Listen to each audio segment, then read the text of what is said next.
Shalom, nous allons étudier le Daf Nunchet dans Masechet Sanhedrin. Nous reprenons 9 lignes avant la fin du Daf Nun Zayin Amud Bet. Tanya Kevate de Rabbi Yochanan. La Gemara va rapporter une braïta qu'on avait lue au début hier, à la fin du Daf. Une braïta qui confirme l'avis de Rabbi Yochanan, qui Rabbi Yochanan, je le rappelle, avait dit que lorsque nous avons un non-juif qui transgresse un interdit qui existe chez les non-juifs, donc un interdit des relations, il sera jugé comme un non-juif avec les règles et les sanctions d'un non-juif. Si par contre il a une relation avec une juive mais que cette relation-là n'est interdite que chez les juifs, à ce moment-là il sera jugé chez les juifs. Tania qui a été de Rabbi Yochanan, donc la braïta qui confirme Rabbi Yochanan, il faut la lire en entier. Kol erva chez Beddin chez Israël memitima lea ben noach muzar lea. Tout, tout interdit de relation qui est passible de la peine de mort pour les juifs, ce sera un interdit au moins au minimum pour les Bnei Noach, pour les non-juifs. En ben Ishel Israël memitim alea, en ben Noach muzalea. Si il n'y a pas de peine de mort pour les juifs, c'est que c'est même pas interdit pour un non-juif. Donc ça c'est la règle que donne Rabbi Meir, divrei Rabbi Meir. Ramim par contre s'opposent et disent Arbe arayot she'en ben Ishel Israël memitim alehem, ben Noach muzalea. C'est pas vrai. Il y a beaucoup de cas où il n'y a pas de peine de mort pour un juif, donc c'est une relation interdite qui est rêvée de karet ou un lave simplement, et qui est interdite tout de même pour les juifs. Ba al rayot Israël nidon bedine Israël. C'est la suite qui nous intéresse, c'est que lorsque on nous dit ici qu'un non-juif a une relation interdite avec une juive, donc une femme juive qui va marier, par exemple, Nidon ben Israël sera jugé comme un dîner Israël comme un juif, ou Baal Arayot ben Noach, Dinon ben ben Noach. Si par contre il y a une relation avec une femme mariée non juive, il sera jugé comme un non juif. Ve'anu en lanu ela na'ara meorasa bilbad. Et la différence qu'il y a réellement entre les cas justement de ce qu'on appelle marié selon le judaïsme et marié selon les nations, c'est na'ara meorasa, cette jeune fille qui est mariée, donc qui a passé les Kiddushin, mais qui n'est pas passée sous la Choupa. Cette jeune fille-là, elle est mariée selon la Torah pour les Juifs, mais elle n'est pas mariée pour les nations. Et c'est là-dessus qu'on va voir la différence. Si il a une relation avec une juive qui est n'ara meora, ça il sera jugé Bédiné Israël. S'il a une relation avec une fille non juive, on regardera si elle est mariée complètement, si elle est passée sur l'équivalent de la Choupa, mais sinon, elle ne sera pas, il ne sera pas puni. Maintenant, la Gemara propose un autre cas. Venir chauve nami, pourquoi on n'inclut pas également le cas de la jeune fille qui est rentrée sous la choupa, mais qui n'a pas eu de relation, alors qu'on a vu que réellement, pour le chiyuv mita d'origine, normalement, le vrai cas pour les Bnei Noach, c'est Be'ulat Baal, c'est lorsque cette femme-là a eu une relation avec son mari, c'est là qu'elle est vraiment considérée comme étant un shetish. La Gemara nous dit que c'est parce que ce Tana est Tana de Ben Menashehu, c'est un Tana du Bet Midrash de Menaché, d'Amarch, Kol Mita Amour al Noach, Eno El Chenek, il dit Cheneku, il dit que, il pense comme le Bet Midrash de Rav Menaché, qui dit que toutes les peines de mort pour les non-juifs sont toujours Chenek. On a vu qu'en général, souvent c'était Saïf, ici, selon lui, c'est Chenek, c'est la strangulation, et du coup, finalement, le cas de la jeune fille qui est passée sous la choupa, mais qui n'a pas été mariée, finalement, qu'il soit jugé en tant que juif ou en tant qu'Israël, en fonction du statut de la fille, ça ne change strictement rien. Parce que dans les deux cas, ce serait la même peine de mort. C'est pour ça que ça n'a pas été cité parmi les cas justement des différences. Dans la Gemara, nous dit quoi? Ça va, Rabbi Meir, Kolava Shebeddin, chez l'Israël, Mitim Alea, Ben Ach Muzar Alea. On a vu ici dans la Braïta que selon Rabbi Meir, à partir du moment où c'est Chayad Mita pour un juif, c'est au moins interdit pour un Ben Noach. La Gemara dit, Tania pourtant est marqué dans une braïta. Gesh a été orato chez le Bigdusha, Velidato Bigdusha, un converti qui a été conçu en étant impur et qui est né dans la pureté, traduction, un jeune homme dont la maman était non juive s'est converti pendant qu'il était dans le ventre de sa maman, donc pendant la grossesse, ce qui veut dire qu'il a été conçu par un père et une mère non juifs, mais après, il est né d'une mère juive, donc il est né plus ou moins juif. Yeshlo she'er ve'enlo she'er. On nous dit ici que ce converti-là a une proximité familiale avec sa mère, donc il est le fils de sa mère, donc il ne peut pas euh, avoir de relations avec tous ceux qui sont de la famille de sa mère, mais il n'a pas de relation avec son père, puisque son père l'a conçu alors qu'il était non-juif, donc il n'a pas de relation familiale avec son père. Haketsad, exemple, Nasa Choto Minaem Yotsi Minaab Yekaem. S'il a épousé sa sœur maternelle, c'est une erreur, il devra s'en séparer, même s'il a déjà épousé, il doit s'en séparer parce que il est vraiment en famille avec sa mère, puisque il est né juif de sa mère. Par contre, Minaab, s'il a épousé sa sœur que paternelle, donc la sœur du côté de son père, mais pas du côté de la mère, à ce moment-là, il pourra rester avec s'il l'a épousé. Achot Av Minaem, autre cas, la sœur de son père, mais la sœur maternelle de son père. La sœur maternelle de son père, là aussi, on nous dit quoi?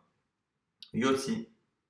Donc, Yotzi, ici, on estime ici que à partir du moment où c'est la sœur maternelle de son père, ça reste quand même de la famille. Donc, Mina'ab, Yekayem. Par contre, si c'est la sœur paternelle de son père, Yekayem, il pourra rester avec. Achotaem Mina'em Yotzi. La sœur maternelle de sa mère, il devra se séparer s'il a épousé. Achotaem Mina'ab. Maintenant, s'il a épousé la sœur paternelle de sa mère, donc celle qui n'est la sœur de sa mère que par le père, non par le grand-père. Là, on a notre regret, Rabbi Meir Omer Yotzi, il devra s'en séparer, Rabbi Meir Mikayem, il pourra la garder chez Rabbi Meir Omer. Kolava chez Mishum Sheraem Yotzi, parce que Rabbi Meir disait qu'à partir du moment où c'est lié à la mère, c'est interdit, et là ici par sa mère, c'est interdit. Mishum Sheraem Mikayem, alors que si c'est par rapport au père, c'est autorisé. En tout cas, on continue ici la Braïta. Et il peut épouser ici la femme de son frère, ou Beshet Achi Aviv, et la femme du frère de son père, donc la femme de son oncle, ou She'er Kol Arayot, Mutarot Lo. Et de manière générale, toutes les autres Arayot sont autorisées. De quoi on parle ici? La Gemara nous dit les Atouye et Shetavi, c'est pour nous rajouter même la femme de son père. Il pourrait épouser celle qui a, à un moment donné, été mariée avec son père. On continue. Nasa Isha Obita, s'il a épousé maintenant une femme et la fille de cette femme, connaît Sachad Motsi Achat. Donc là, ici, on parle de quelqu'un ici d'un non-juif qui s'est converti après. Donc, il a épousé deux femmes, une femme et sa fille. Il se convertit, donc c'est considéré ici comme étant une nouvelle personne. Et là, du coup, en tant que juif, il faut qu'il décide de rester avec une et de se séparer d'une autre. Et donc, on dit ici, il connaît Sachad, il en garde une, Motsi Achat, et il se débarrasse d'une. On nous dit que l'Echatrila, mieux vaut qu'il ne récupère aucune des deux. Maintenant, Meta Ishto Muta Bachamoto, si par contre la plus jeune est décédée, il pourra garder l'autre quoi qu'il arrive. Donc ça, c'est cette fameuse Braïta. Sur la fin de la Braïta, il y a une autre version. Et Kadamane qui dit que même si la femme meurt, on évite de l'épouser. Donc là, ici, c'est une longue Braïta qu'on a citée et qui nous apprend plusieurs choses, mais ici, l'essentiel, c'était de s'opposer à ce qu'avait dit Rabbi Meir. Rabbi Meir avait dit qu'à partir du moment où c'est quelque chose qui est Chayab Mita pour les Juifs, c'est forcément assourd pour les Bnei Noach. Or, on a vu ici que dans le cas du guerre, il y avait beaucoup d'arayot qui étaient autorisés. Donc, du coup, l'Agma répond, on a vu dans l'Okashia, Rabbi Meir aliba de Rabbi Lezer, Rabbi Meir aliba de Rabbi Akiva. L'Agma nous dit, il y a deux versions de Rabbi Meir. Rabbi Meir a été l'élève de Rabbi Eliezer et l'élève de Rabbi Akiva. Donc successivement, il a été élève de chacun des deux. Et donc quand il donne un enseignement, il se peut qu'à un moment donné, il restitue l'enseignement d'un de ses maîtres et une autre fois, celui de son autre maître. Et donc du coup, c'est la raison pour laquelle on peut avoir une contradiction entre cette braïta et ce qu'on a dit tout à l'heure dans Rabbi Meir, sachant qu'ici, la braïta qu'on a citée, on estime qu'a priori, elle est à l'Iba de Rabbi Meir. Donc la Gemara nous dit, Tanya, c'est une braïta qui nous explique la marquette Rabbi Eliezer, Rabbi Akiva. La source de l'interdit de l'adultère et de relations interdites de manière générale pour les Bnei Noach, on a vu que soit c'était les morts, et ça va chez Elohim et à Adam, les morts qui faisait allusion à un autre verset qui parlait du mariage et du divorce, mais souvent on utilise le verset là-bas de Bereshit, on dit que comme Hachem a pris la côte de l'homme pour créer la femme et que finalement les deux sont à l'origine issus du même corps, entre guillemets, c'est pourquoi c'est C'est pour ça qu'un homme abandonnera son père et sa mère, mais d'avec Beishto, et il s'attachera à sa femme, et ils formeront une seule chair. Et c'est de ce verset-là qu'on apprend plus ou moins les interdits, et on a une marque. Rabbi Eliezer Omer, quand on dit là-bas, il abandonnera son père et sa mère. Tout le monde est d'accord ici qu'en allusion, on apprend des interdits de relation. Aviv, c'est quoi qu'il doit abandonner son père? C'est qu'il doit s'éloigner d'une relation interdite liée à son père. Et pareil pour sa mère. Alors c'est quoi Aviv? Achot Aviv, nous dit ici Rabbi Eliezer, c'est la sœur de son père. Imo, c'est quoi Imo, sa mère? C'est la sœur de sa mère. Donc quand le pasuk dit au Bnei Noach de se séparer, de s'éloigner du père et de la mère pour se marier, on nous dit de s'éloigner des frères et sœurs des parents, donc de ne pas épouser les tantes, ni paternelles ni maternelles. Rabbi Akiva, Omer, Aviv, Eshet Aviv, Imo, Imo Mamash. Alors que selon Rabbi Akiva, c'est plus proche. Quand on dit d'abandonner son père, c'est qu'il ne faut pas aller voir ni son père, il ne faut pas aller voir la femme de son père. Et quand on dit de ne pas aller voir sa mère, c'est de ne pas épouser sa propre mère. Alors, et la suite, Vedavak, là tout le monde sera d'accord. Vedavak, et il s'attachera. Donc Vedavak, c'est pour dire qu'il s'attachera donc à une femme et pas à un homme. Beishto, quand on dit il s'attachera à sa femme, donc à sa femme à lui et pas à celle de l'autre, c'est l'adultère. Beishto velo beshet ravero. Et le basachad, ils formeront une seule chair. Pour former une seule chair, il faut faire partie de la même espèce. Et donc, c'est entre hommes, ce qui interdit les relations avec d'autres espèces que les êtres humains.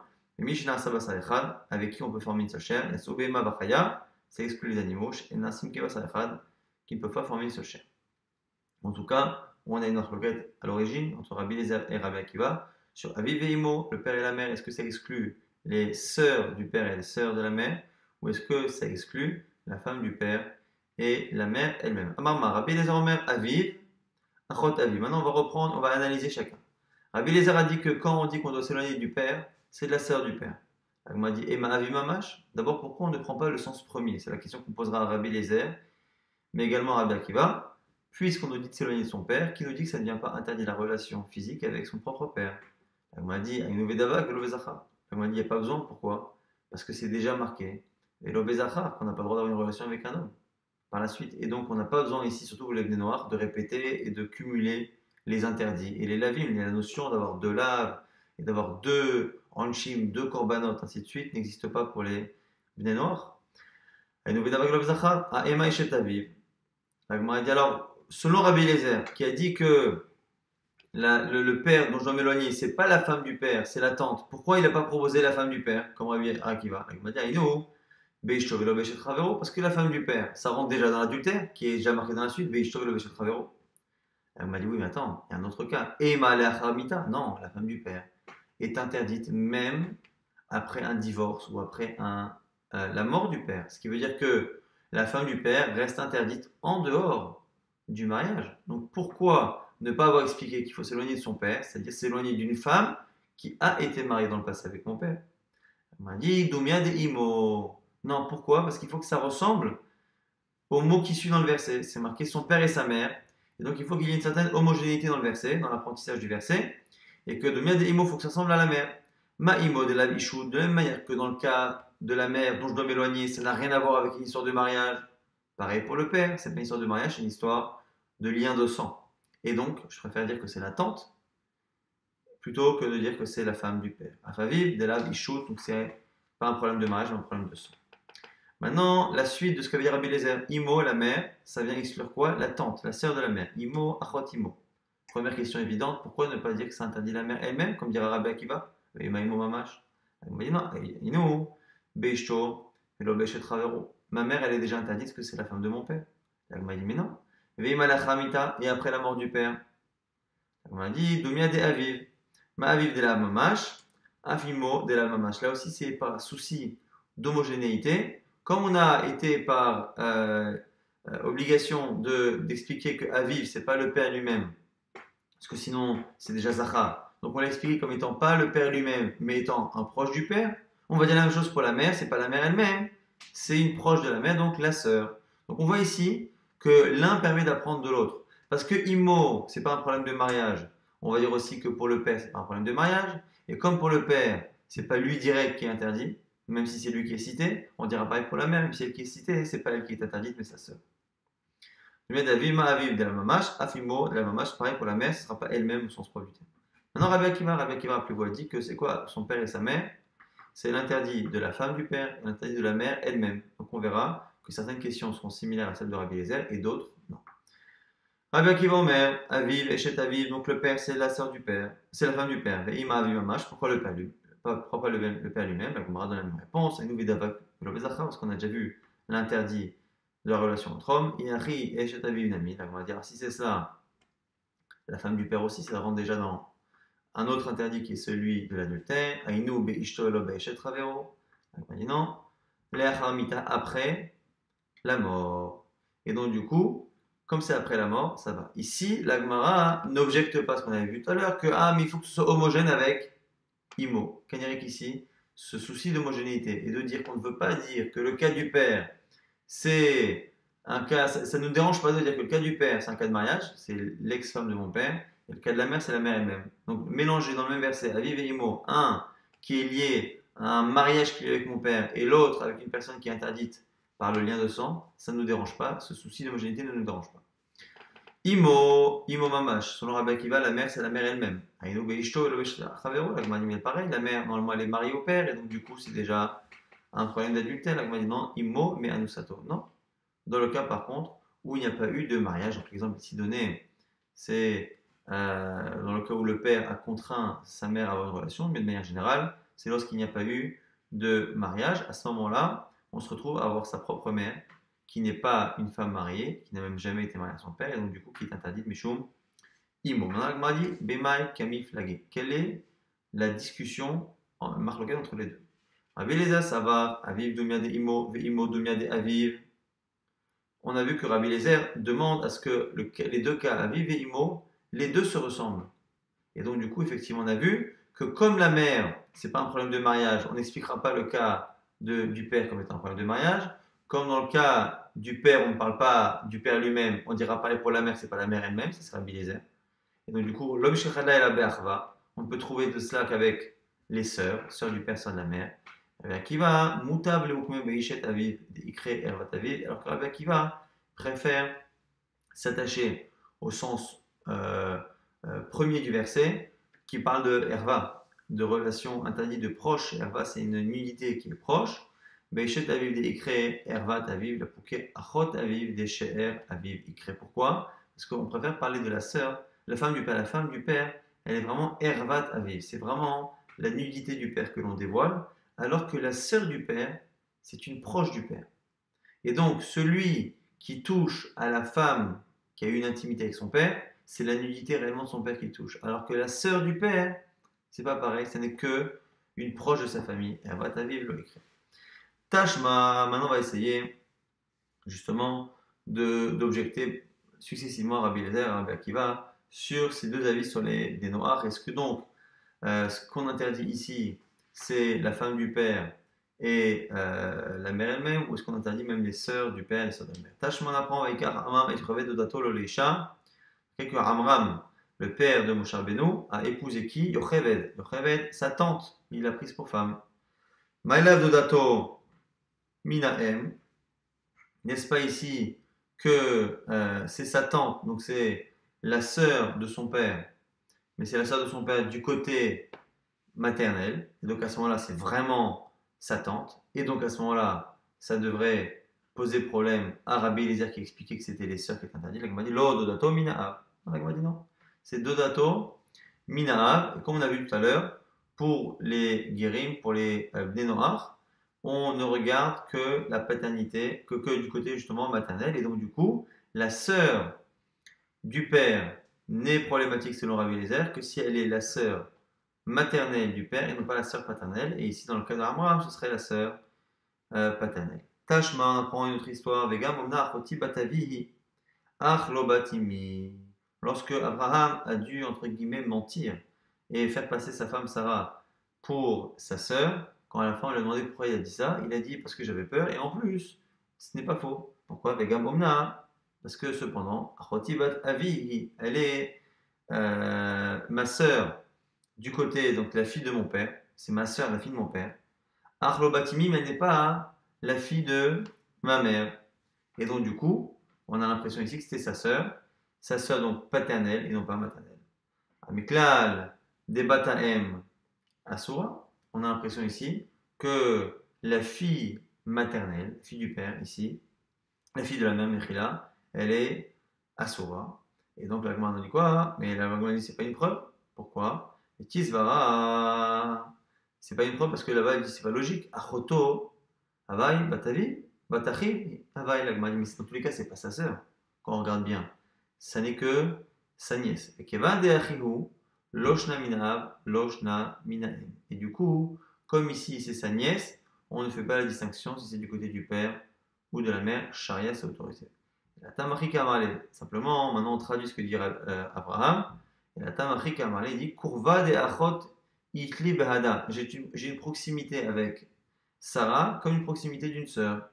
Mais Abba, Velo Meimai, cette proximité vient de mon père et pas de ma mère, puisque c'est la fille de mon frère paternel. J'ai un frère du côté de mon père, et c'est la sœur justement de ce frère-là, c'est la fille Mérila de ce frère-là, et c'est pour ça qu'elle est entre guillemets ma sœur du côté du père, et non pas du côté de la mère.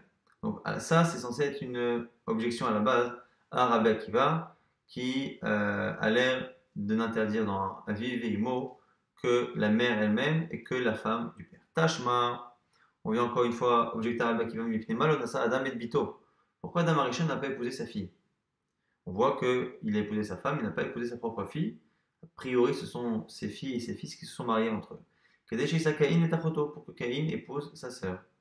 Alors quoi? Shnema Kamarti Olam Chesed Ibane, quand c'est marqué là dans Teilim, j'ai dit, c'est Dieu qui s'exprime, Olam Chesed Ibane, un monde de générosité sera construit. C'est une allusion au fait qu'Hachem a autorisé l'inceste pour peupler la terre. Alavachi, Asira, sinon ça aurait été interdit. Donc déjà, il faut savoir qu'on a à plusieurs reprises ce midrash-là, sachant que la question déjà est un peu étonnante. Pourquoi Adam n'a pas épousé sa fille?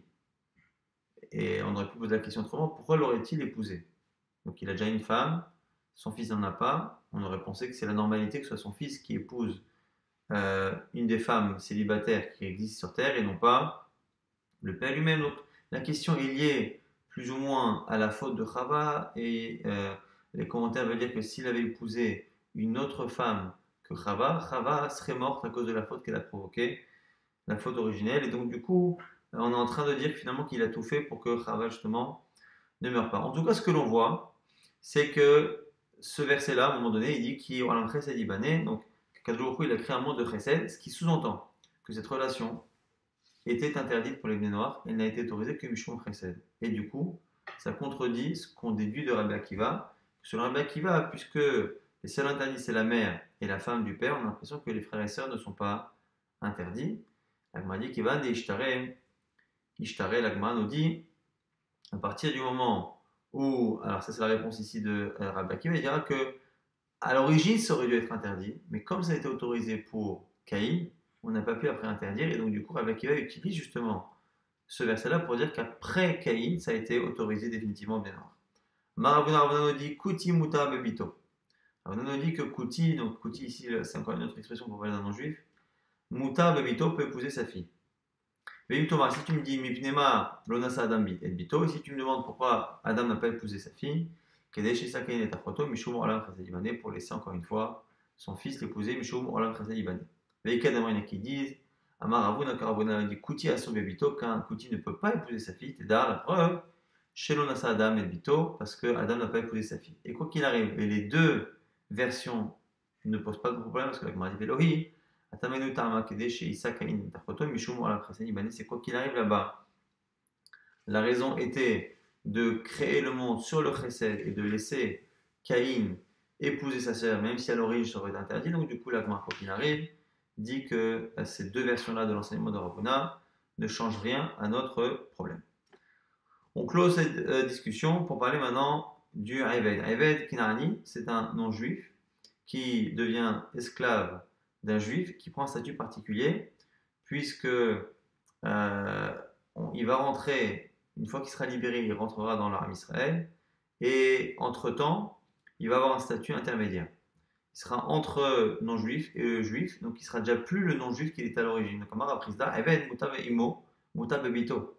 Un esclave peut épouser techniquement sa mère, sa fille, sa Miklal Kouti, Miklal Israël Oba. Pourquoi? Parce qu'il est sorti de la situation de non-juif qu'il était et il n'est pas rentré encore dans le statut d'un Israël. Et donc, c'est pour ça qu'il peut. Kata Rabdimi, lorsqu'il est venu en Babel d'Israël, Amar Rabbi Elazar. Amar Rabbi Chanina, il cité Rabbi Chanina, Ben Noach Shifra Le'ado Balea, Nerag Alea, une halakha qu'on a vu il y a 2 jours.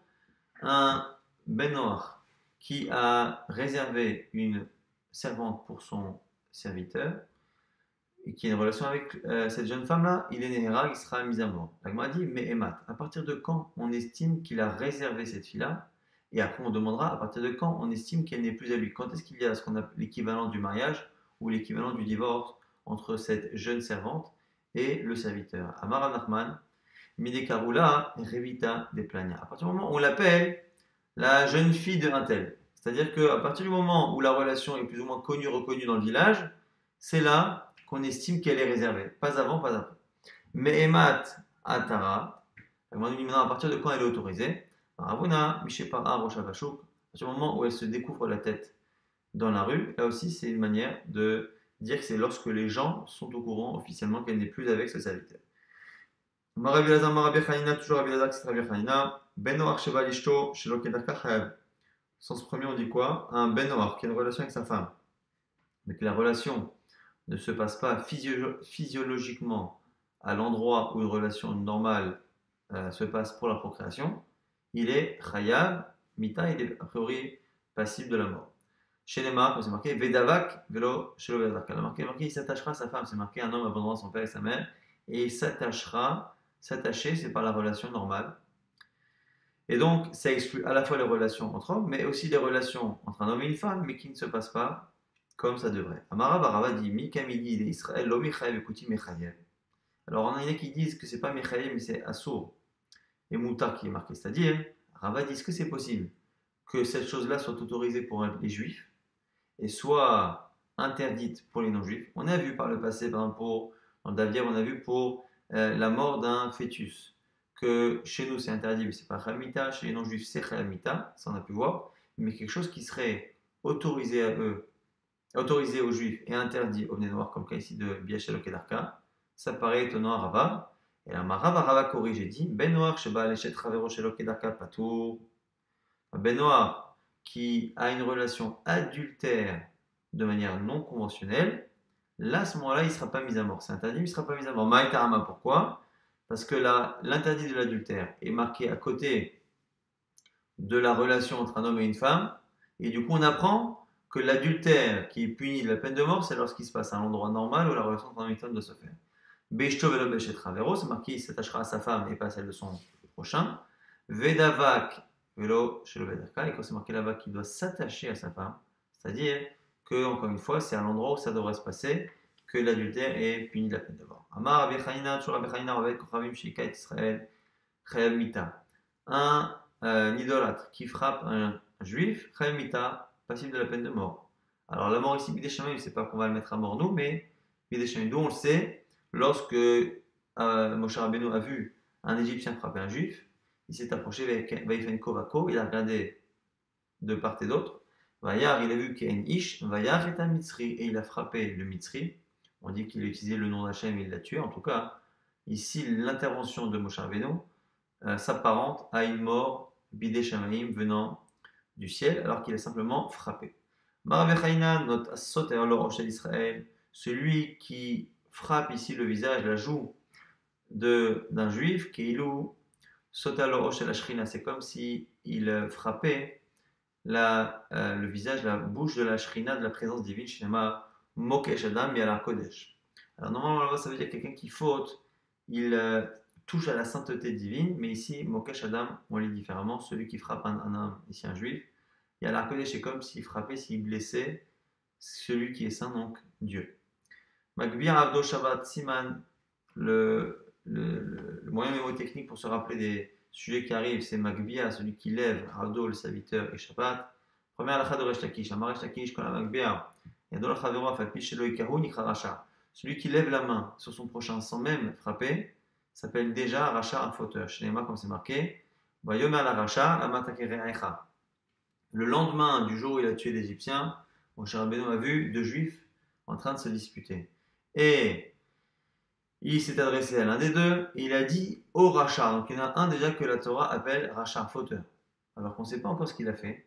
Et il lui dit, lama takerecha au sens premier, pourquoi frappes-tu ton prochain? Simplement ici, taquer, c'est au futur.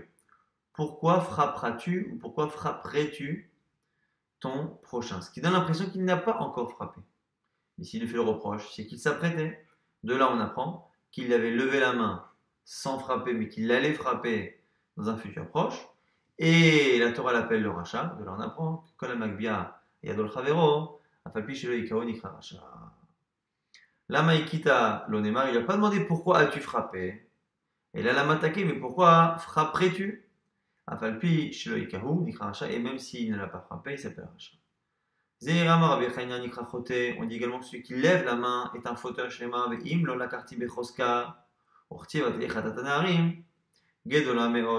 Au sujet des fils de Eli qui menaçaient les gens qui venaient au Beth Amikdash, s'ils ne leur donnaient pas les parties qu'ils demandaient dans les corbanotes pour eux, eh bien ils l'auraient pris de force. Donc ils ont proféré des menaces sans jamais finalement lever réellement la main et prendre de force. Et pourtant, c'est marqué là-bas, la faute des jeunes hommes était très très importante aux yeux de Dieu. Et donc on voit que le fait de lever la main, c'est déjà considéré comme étant une faute, et donc la personne étant un fauteur. Ravuna Ama, Tikatset Siado, Ravuna propose qu'on lui coupe la main. Shnema Zroa Rama Tishaver, que la main élevée soit brisée. Ravuna et Ravuna, Katsiaden. On dit que Ravuna, de manière réellement physique, est arrivé parfois pour encore une fois dissuader les gens violents, il est arrivé qu'il tranche la main de certaines personnes qui l'utilisaient à mauvais escient.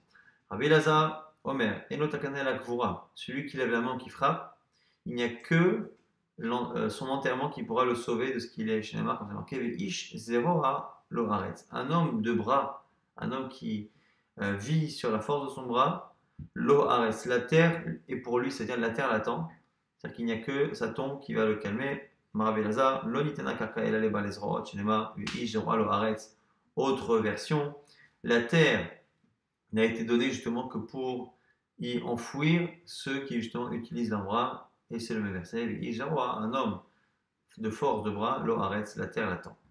Un verset qui dit quoi? Celui qui travaille sa terre sera rassasié de pain. Celui qui travaille sa terre comme un esclave sert son maître, il pourra récolter les fruits et être rassasié de pain, et sinon, ça ne marchera pas.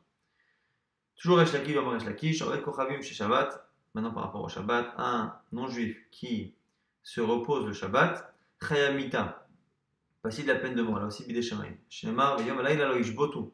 C'est marqué après le Maboul que la nature ne devra pas s'arrêter là-bas. On parle des astres, mais on dirait que les Bnei Noach rentrent dans cette catégorie de la nature qui a du coup maintenant l'interdit de s'arrêter comme elle s'arrêtait pendant les jours du Maboul. Yom Laila Lo Ishbotu.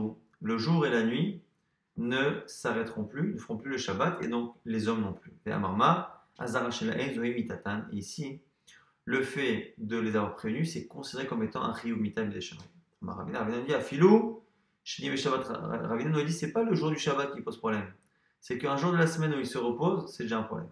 On va dire Shab Nami, Gabesh Far Mitzvot. L'Agma dit alors pourquoi on l'a pas compté dans les 7 mitzvot de Noach? L'Agma répond, Karashim, Sheve Atase, Kumase, Lo Kachashil, c'est ce qu'on a cité dans les 7 mitzvot de Noach, on a cité que les interdits, on n'a pas cité les mitzvot positives. Or ici, c'est une mitzvah de faire en sorte de travailler pendant les 7 jours et non pas un interdit réel de faire le Shabbat, puisque ici c'est le fait de ne pas faire quelque chose, et donc du coup, la mitzvah est de travailler pendant les 7 jours. Et on voit ici que c'est pas lié forcément au jour même du Shabbat.